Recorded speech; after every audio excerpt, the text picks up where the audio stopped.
In today's video, I'm wanting to teach you how to turn off GPU accelerated rendering in web views in Steam and then restart Steam. If you're troubleshooting display glitches, slow performance, black screens, or interface issues inside Steam, disabling GPU accelerated rendering in web views can sometimes help. This setting affects how certain parts of the Steam interface are rendered, especially areas that behave more like embedded web content. Turning it off is quick, and in many cases, it can improve stability if Steam isn't displaying properly on your system. To begin, open Steam and make sure the main window is visible. Once you're in the app, look for the Steam menu in the top left corner. Click that, and then open the Settings menu.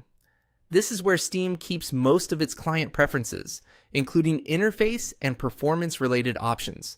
Inside Settings, stay focused on the sections related to the interface or client behavior, depending on the version of Steam you're using.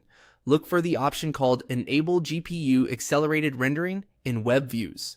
Once you find it, turn that setting off by unchecking it or switching the toggle to the disabled position.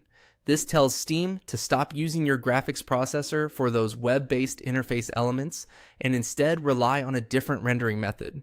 That can be useful if your GPU drivers are causing compatibility issues with Steam's built-in web views.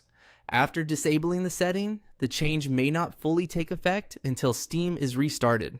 So the next thing you'll want to do is close Steam completely.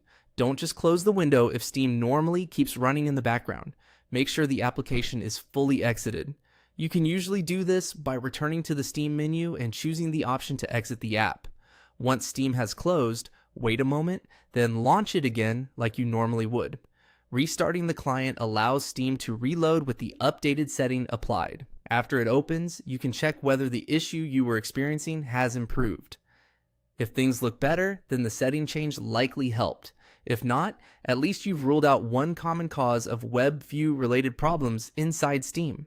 It's also a good idea to remember what you changed so you can switch it back later if needed. That's all it takes to turn off GPU accelerated rendering in web views and restart Steam.